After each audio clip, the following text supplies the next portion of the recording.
Армысың ағайын. Ассалаумағалейкум. Мен бір сұрақ бар да, бір сұрақты мына комментариядан оқып көрейін деп едім, жауаптары қалай болатынын. Былай ғой, мына үкіметке қоюға болады бұл сұрақты, бірақ үкіметке, парламентте олар жауап бермейтіні белгілі. Ол енді көрмейтін де шығар, елемейтін де шығар. Жалпы біздерде мысалға мына депутаттар жайлы айтайын, иә, депутаттар және қоғамдық кеңестер деп айтайық та, әр облыста бар, Қазақстан бойынша бар. Сол депутаттардың неше пайызы бизнесмен? Соны әркім былай несінен ауылдарында біледі ғой, соны жазып көріңдерші комментарияға. Мысалға мен Маңғыстау облысы Мұнайлы ауданында тұрамын, да. Мұнайлы ауданында мен айта аламын, енді 80-90% бизнесмен.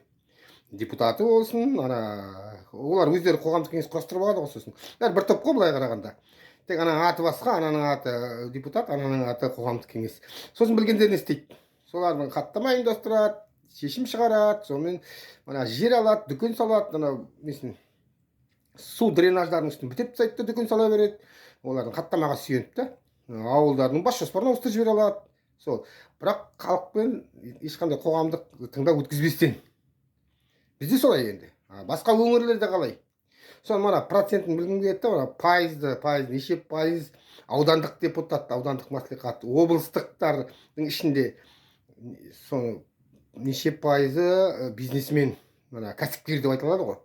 Болмаса бір мектеп директорлары, тағысын тағы қалай, бір мекемелерде инженер, сондайлар бізде. Саусағыммен көрсете аламын, міне мынау деп айта аламын.